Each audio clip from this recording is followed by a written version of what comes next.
밀가루 반죽을 얇게 밀어 칼로 썰어 만든 국수라 하여 칼국수. 투박한 면발과 육수의 맛이 어우러지는 칼국수는 많은 사람들에게 사랑받는 음식입니다.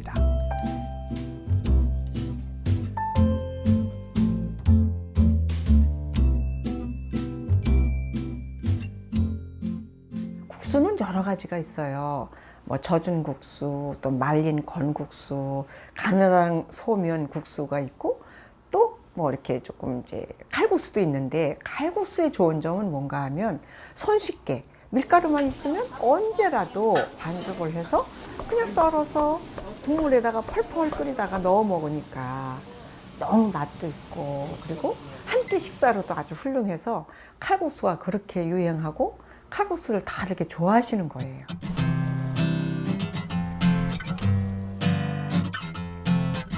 국수 골목에 있는 가게들은 점심시간마다 만석이 됩니다.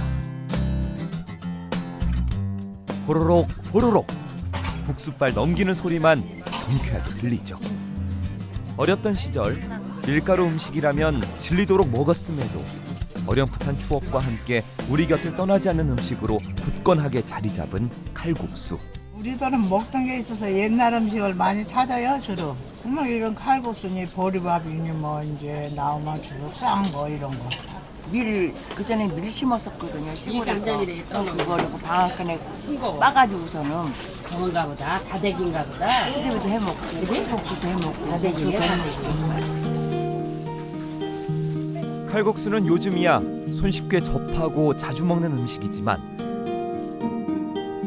예전에는 쉽게 맛보기 힘든 귀한 음식으로 대접받았는데요.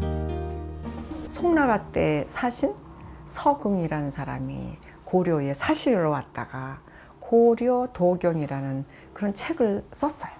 근데 거기 보니까 고려 사람들이 굉장히 밀이 귀해서 그래서 아무 때나 먹지 못하고 무슨 큰 잔칫날, 이렇게 좋은 생신날 해 먹는다. 그래서 밀가루가 귀해서 메밀가루로 그렇게 국수를 해 먹는다라고 나와 있거든요. 쌀이 주식이던 우리나라에서는 밀 재배 시기와 쌀 재배 시기가 겹쳐 생산이 어려웠던 겁니다. 그래서 밀가루는 조선 후기 중국 화북지방에서 수입하는 양반들의 고급 음식이 되었던 거죠.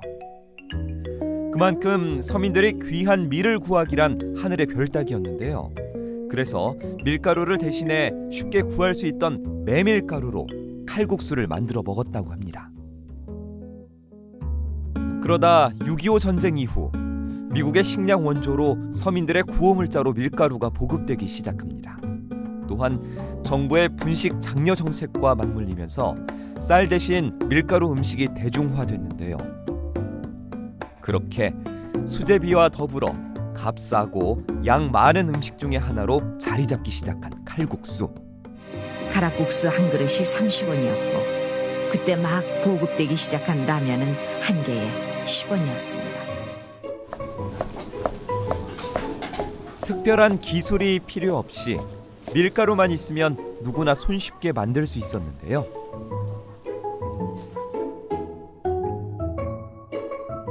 그렇게 시대의 흐름에 맞춰서 귀한 음식에서 대중 음식으로 바뀐 칼국수.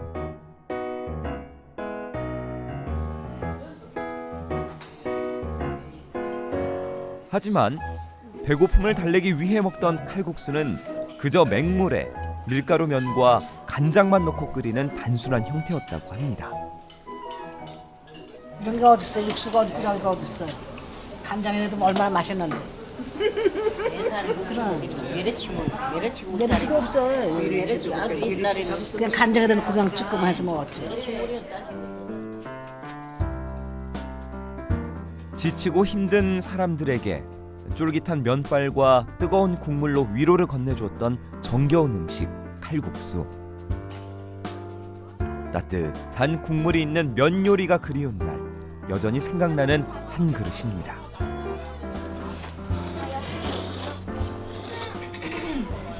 바뀐 거는 물질이 이제 풍족해지면서 다시마도 들어가고 보고포 머리도 들어가고 새우도 들어가고 이제 등등 들어가면서 이제 양념장도 청양고추에다가 파랑 마늘이랑 이제 여러 가지 많이 넣어서 이제 하고 그런 식이에요. 재료가 다양해지면서 육수 맛을 어떤 재료로 내느냐에 따라 칼국수도 그 맛이 달라지는 재미있는 음식인데요.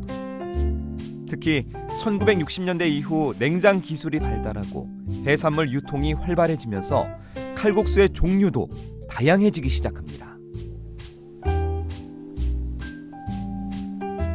그 중에서도 우리가 일반적으로 즐겨 먹는 해물 칼국수를 꼽을 수 있는데요.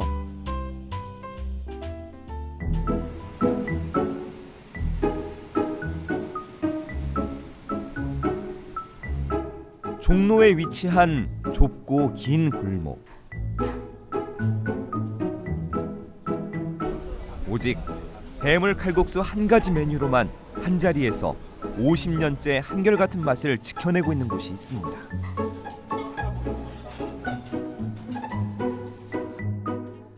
한국 전쟁 이후 1965년부터 20원이라는 가격으로 시작한 해물 칼국수.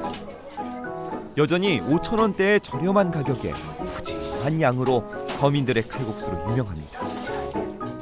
제가 해산물 좋아하는데 해산물이 많이 들어갔으니까 국물 향이 진하고 해산물 맛도 나서 면과 잘 어울려요.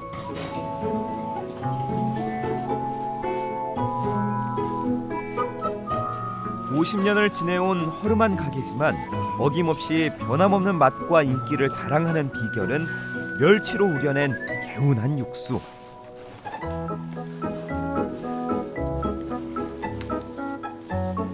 5월달에 하는 멸치 오살이라고 해서 5월달에 나오는 게 제일 맛있어요. 살이 좁고 알이 있어가지고 맛있어요. 시원하고.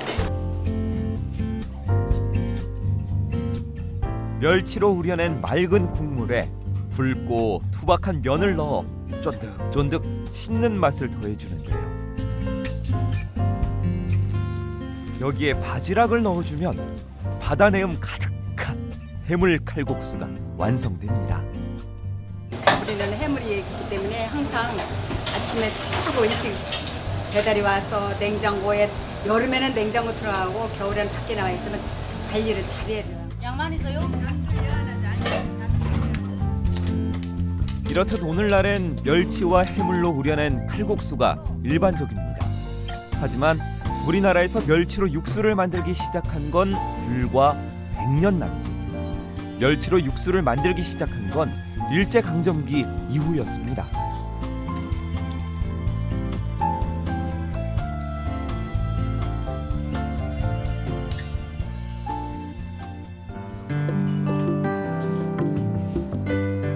감칠맛을 좋아하는 일본인들이 멸치를 말려 육수 내는 것을 보고 우리나라 사람들도 멸치를 사용하기 시작한 건데요.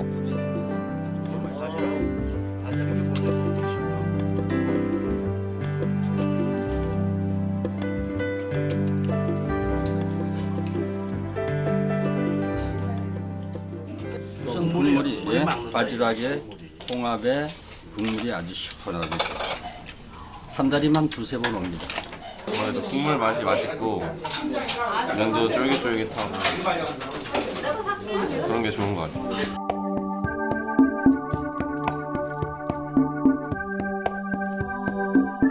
쓸모없는 재료라고 생각했던 멸치. 하지만 값싼 재료로 깊은 육수 맛을 쉽게 낼 수 있으니 가난한 서민들에겐 안성맞춤이었습니다.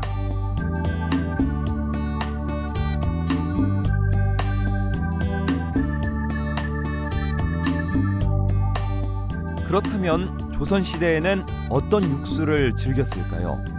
주로 양반층은 꿩과 닭, 소를 이용한 육수였다고 합니다. 그 중에서도 소고기 육수를 가장 으뜸으로 쳤다고 하는데요.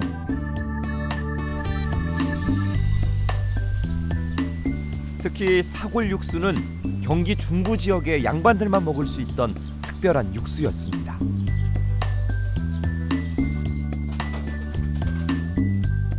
경기도 포천에 위치한 이곳 역시 부드러운 면과 진하고 구수한 사골 육수가 어우러진 사골 칼국수가 대표 메뉴. 뭐 제가 이제 다른 뭐 육수를 직접 해보지는 않았는데요. 이걸 하면서 느낀 거는 일단 바지락 칼국수나 뭐 멸치 칼국수 이거보다 손은 확실히 많이 가요. 시간도 많이 걸리고. 근데 일정한 맛을 낼 수가 있어요. 그러니까 시간 맞춰서 정량대로 그 식재료를 사용하다 보니까 그런 맛에 있어서 정확한 변치 않는 맛을 낼 수 있는 것 같습니다. 그리고 건강에 좋고. 이른 아침이면 사골 육수를 끓이는 것으로 하루를 시작한다는 주인장. 이틀에 한 번씩 8시간 이상 끓여내는 정성이 더해져 깊고 진한 맛의 사골 육수가 탄생합니다. 또한 이곳만의 깊고 진한 사골 육수가 개운하고 깔끔한 맛을 내는 데는 다 이유가 있습니다. 주머니마다 이게 고추씨하고 황기하고 그러니까 약재는 먼저 들어가서 6시간 동안 같이 끓여주는 거예요. 그게 이유가 또 뭐가 있냐면 이런 채소 같은 거는 마늘이나 얘네들은 오래 끓이잖아요. 쩐내가 나기 시작해요. 그래서 얘네들은 딱 1시간만 끓여요. 그러니까 마지막 그러니까 불고기 육수 저 불고기 1시간 전에. 이렇게 다시마와 무, 마늘과 생강 등을 넣은 채소 육수를 넣고 한 번 더 끓여주면 사골의 누린내를 잡아주고 깔끔하고 담백한 육수가 완성되는 것이죠.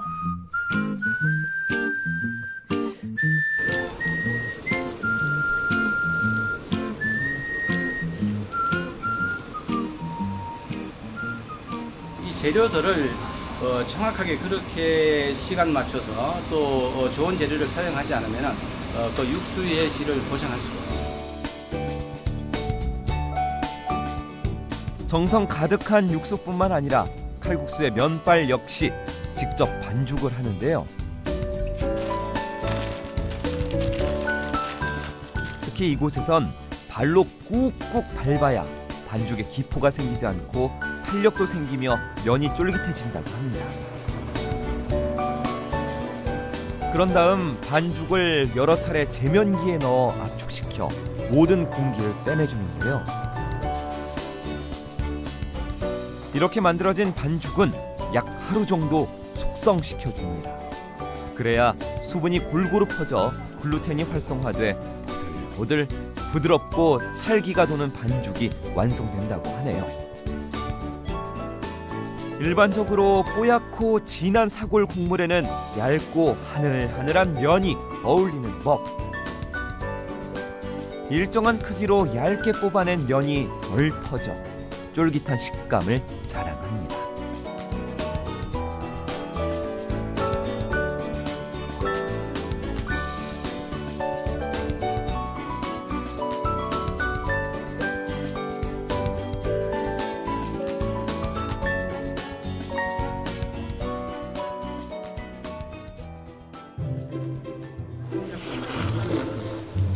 위에가 강도가 높아져가지고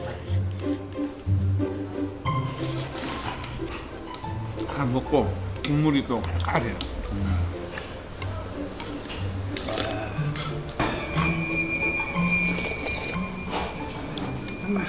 가끔 먹고 싶을 때 먹으려면은 또 절차가 복잡하고 양도 많아야 하고 그러니까 쉽지 않죠.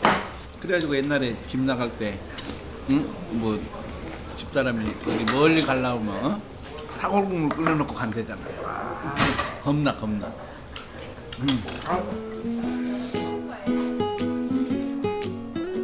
담백하고 구수한 소고기 국물과 푹 삶은 가느다란 면발이 특징인 이곳. 가늘고 부드러운 면발을 국물과 함께 들이키면 속이 뜨끈해지고 입안에 구수한 맛이 감돕니다. 바지락 칼국수는 해물이 좀 시원한 맛이 나는데 이거는 약간 좀 담백한 맛? 그런 맛. 이게 또 잘 맞는 게 이게 고소하고 다른 집 가서 먹는 거하고 차이점이 좀 속이 좀 시원하고 고소한 맛, 쫄깃쫄깃한 맛 면이에요. 손으로 직접 한 것 같아요. 저 면을 워낙에 좀 좋아하고 맛집 기행 다니는 걸 좋아해서 포천에 놀러 온 김에 검색을 해봤더니 근처에 이게 있어서 먹어봤는데 후회가 없네요. 아주 맛있습니다.